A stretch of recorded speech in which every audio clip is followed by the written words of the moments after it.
Hey there, it's Steve from Serious Keto, and in this video I am going to be doing a review of both the bread and bagels from Royo.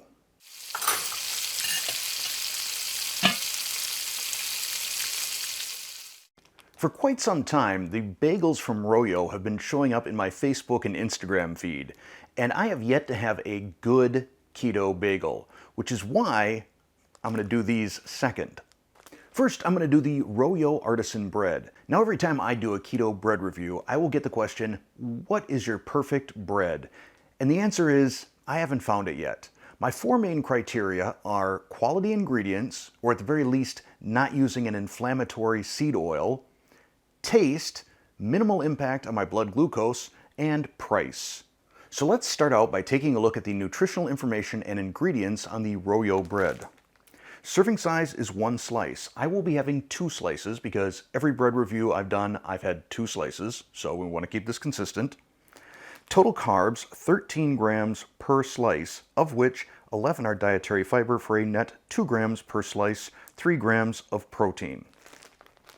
In terms of ingredients, we have water, resistant wheat starch, wheat protein, oat fiber, wheat bran, rye flour, ground flaxseed, brown sugar, psyllium husk, apple cider vinegar, salt, yeast, calcium propionate. So not horrible on the ingredients, and I suspect that brown sugar is in there just to activate the yeast. As with every bread that I've reviewed, I'm going to review this 2 different ways. I'm going to have 1 slice just plain, nothing on it, and 1 slice toasted with butter. All right, that tore apart really easily. There was not much in the way of a gluten-y sort of a tear there. Taste is decent.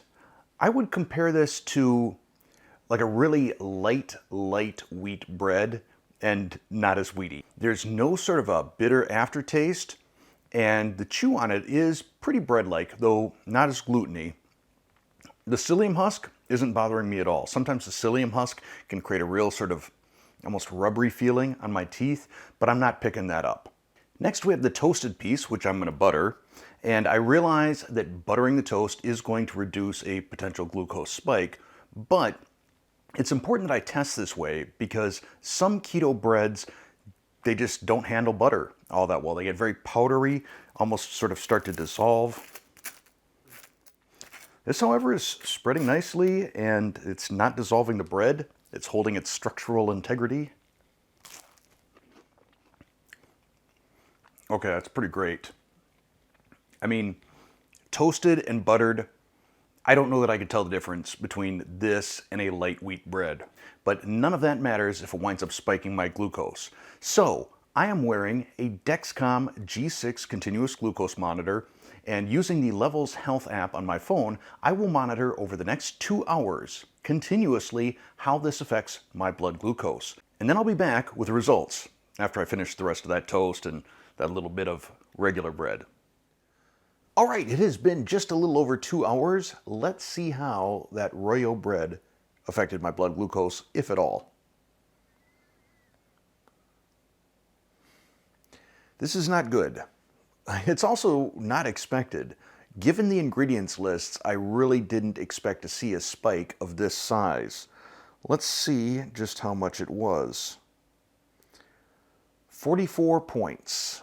Not good. A spike is generally considered 30 points or higher, and this definitely was that. And I spent 38 minutes above 110 for my glucose reading. So the score that Levels gave this was a 3 out of 10. Not very good. But I'll be back tomorrow and I will try out the bagels and see if I get any different result. Next up we have the bagels, and these things are really big.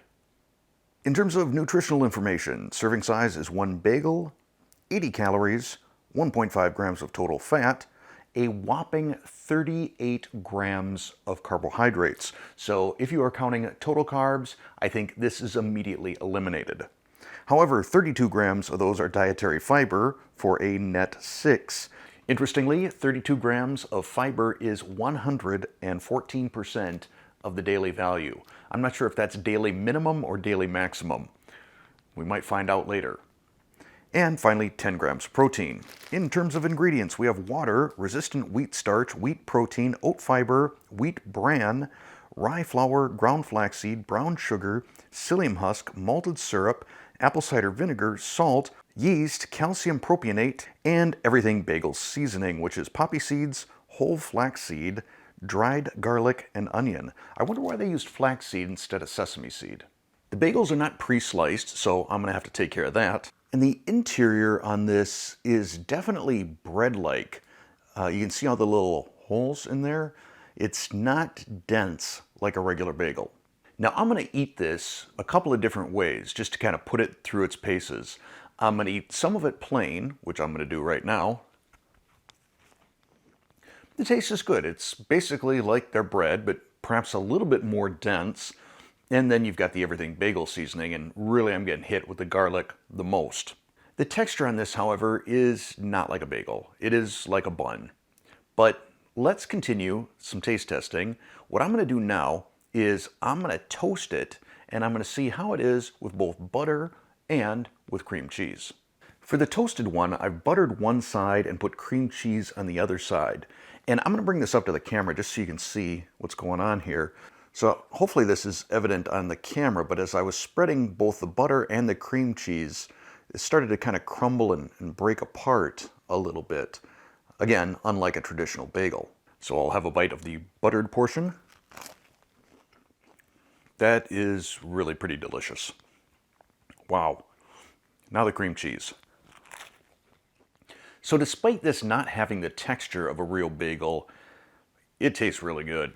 Especially with the cream cheese, this totally scratches my itch for a bagel. So now I'm going to consume the remains of the untoasted bagel and the rest of my toasted bagel, and I'll be back in 2 hours with results from my continuous glucose monitor. Alright, it's been about 2 hours and 40 minutes since I had that bagel. Let's open up the Level software and see how it scored.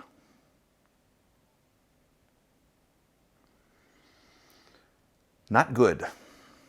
Right here, a 2 out of 10 it scored, or a big spike. How big? 53 points. That's disappointing. And here we are, like I said, 2 hours and 40 minutes later, and if I open up the Dexcom app, we can see where my glucose is. It is still not back to baseline. I started at a 91. 2 hours and 40 minutes later, I'm close to baseline at 93, but this was a pretty significant spike in glucose. Deep down inside, I was really hoping that maybe yesterday was just some fluke, and that today on the bagel I would see a better result, and then I would go back and test the bread again. But back-to-back tests, back-to-back spikes, I'm bummed. I am, because these were some tasty bread products.